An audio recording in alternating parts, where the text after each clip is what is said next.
Chapter 8.888 Reluctant Puff by Sky.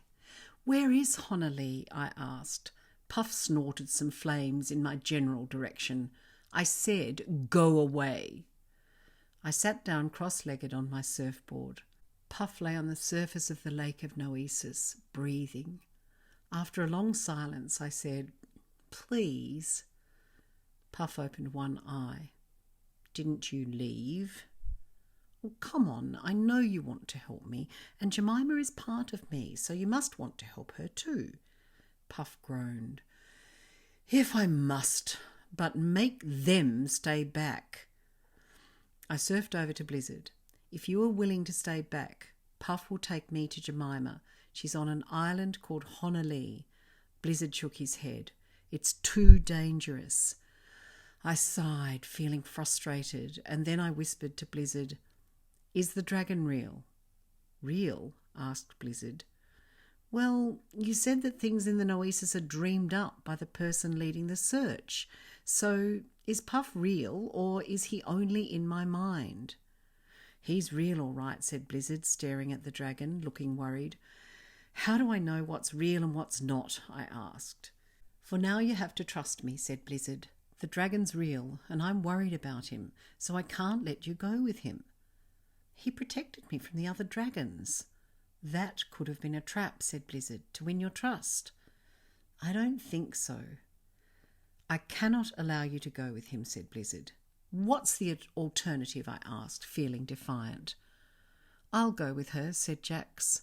"You can't," I said. "Puff says you all have to stay back." "Let me talk to him," said Jax. "If you want to," said Blizzard, "but it's very dangerous."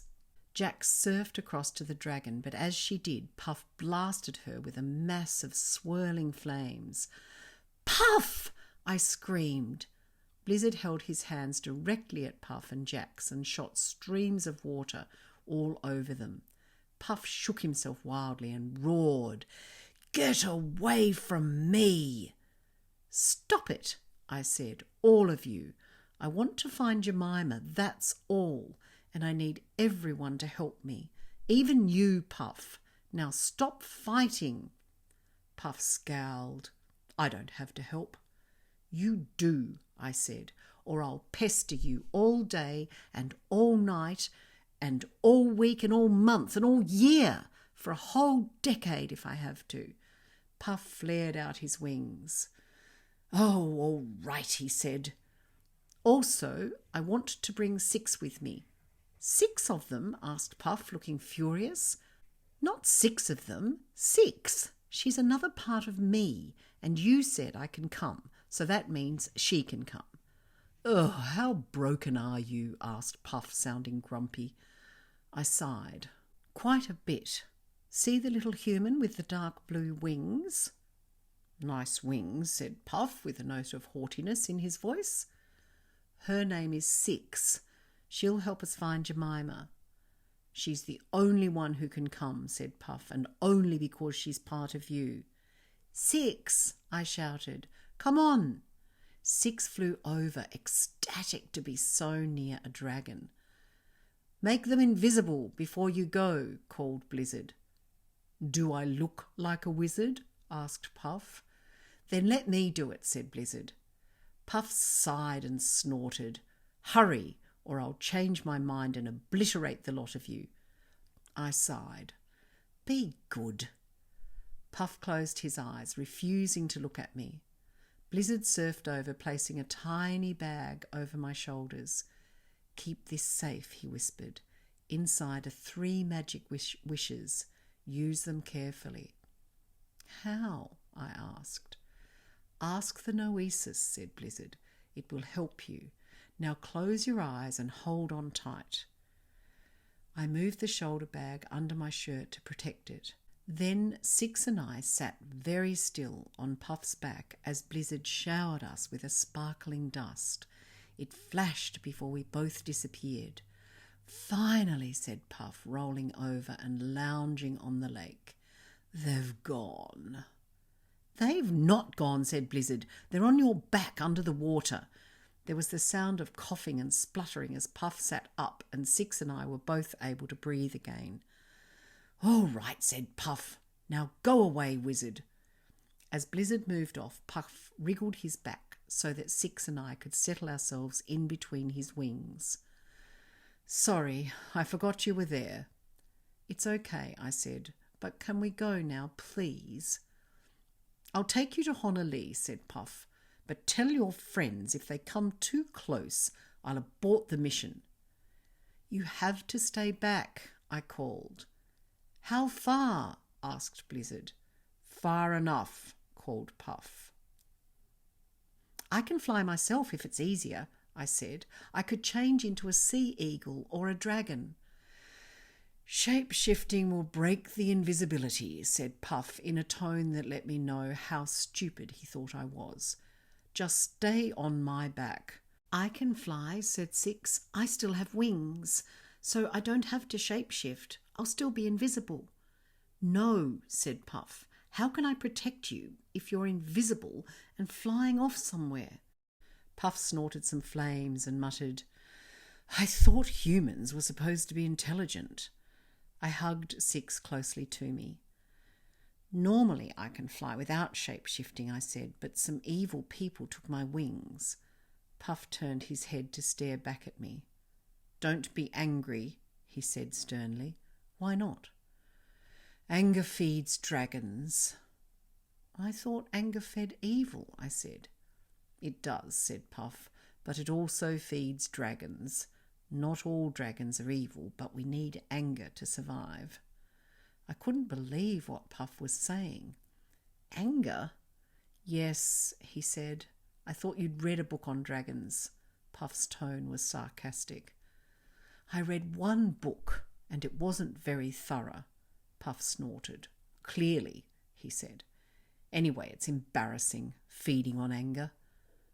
"Not if it's your custom," said Six. "You can't help that." "I suppose not," said Puff, sounding grumpy. "I go through times of calm, but then I crave anger." "How come you're helping us then?" I asked. Puff snorted flames that flew up and back over his head, only just missing us. "Yow!" screamed Six, more from excitement than fear. "Sorry." "That's okay," said Six. "I'm tired of being angry," said Puff. I smiled. "I might be able to help you get rid of the anger." Puff snorted. "Doubt it. And tell your friends to stay back." Puff turned to blast fire towards Blizzard and the others who'd crept up on us while we'd been talking. "It's okay," I called to them. "We're okay." "Keep your distance," shouted Puff. Blizzard called out, "Sorry." "I have to go to my island alone," shouted Puff. "If my people see you, they'll destroy all of us. Stay back." "All right," called Blizzard. Six and I felt safe in between Puff's shoulder blades with his long golden wings moving slowly up and down. We waved to the others before Puff suddenly took off, flying quickly through the Noesis. Chapter 8.8888 Volcanoes by Sky. When Puff began to descend, we saw a seething mass of dragons surrounding a long, thin island which was edged with live volcanoes. Above the volcanoes was a mass of Noesis shimmering in the sun.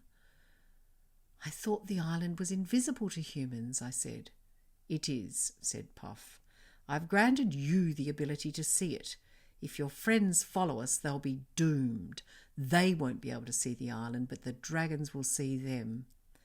I felt overwhelmed by fear. Blizzard, I knew he'd follow. I telepathed as hard as I could.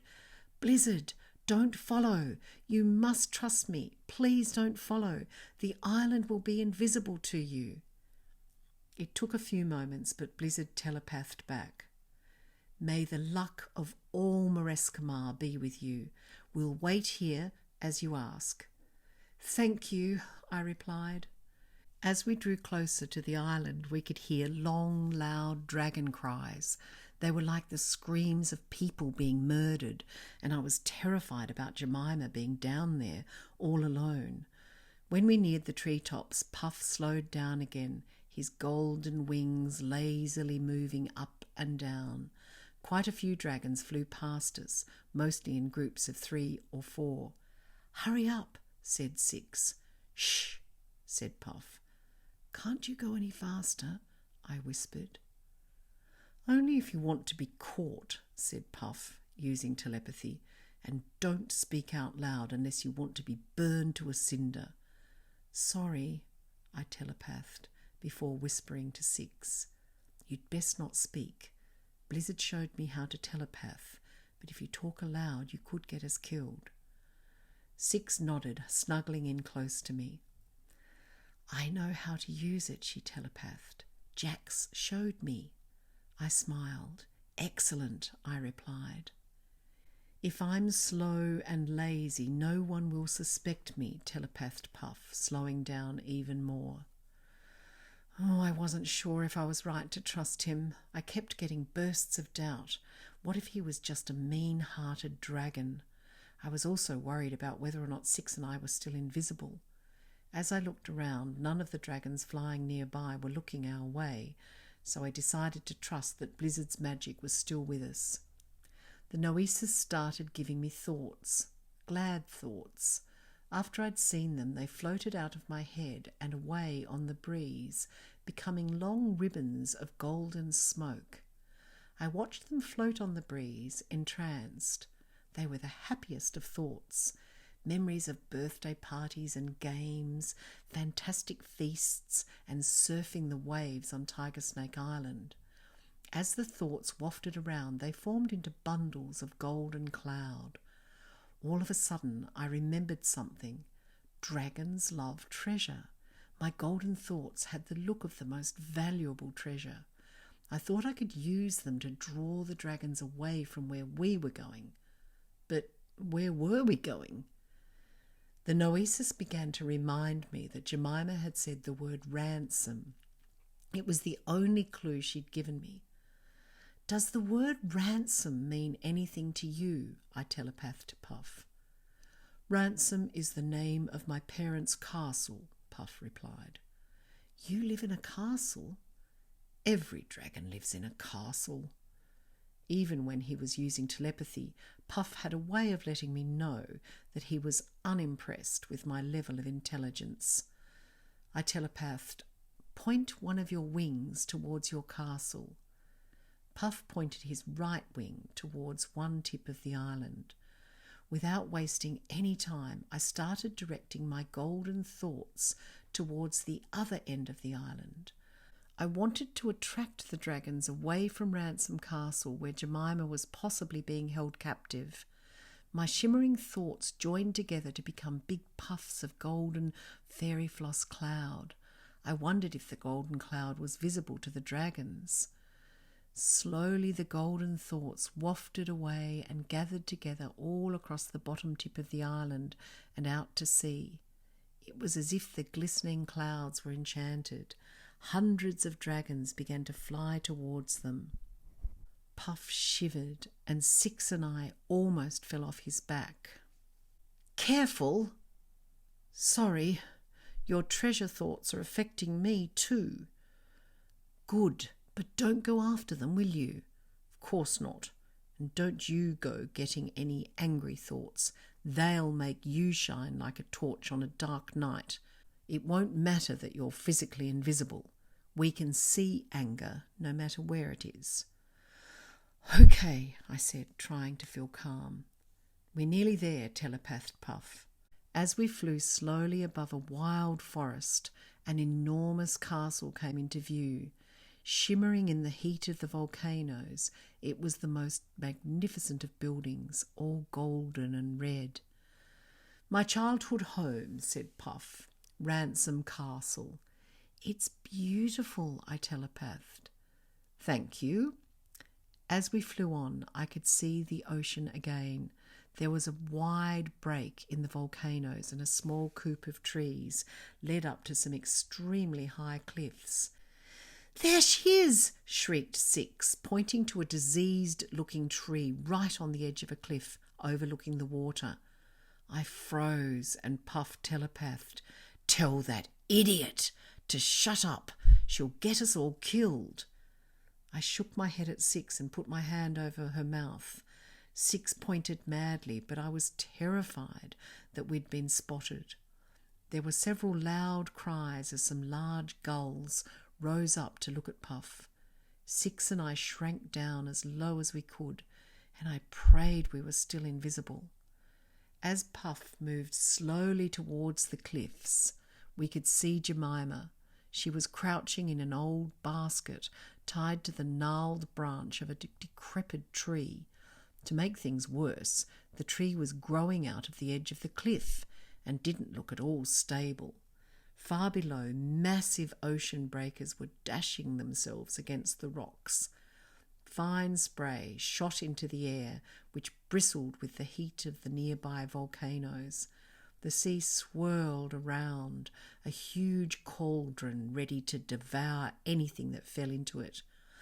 "Oh, poor Jem," said Six. "Shh," I said, holding Six's hand in a tight grip. "Can we reach her?" I telepathed to Puff. "No, the wind is wrong. We'd be forced onto the cliffs." My heart sank. "You go," he said. "You can shapeshift."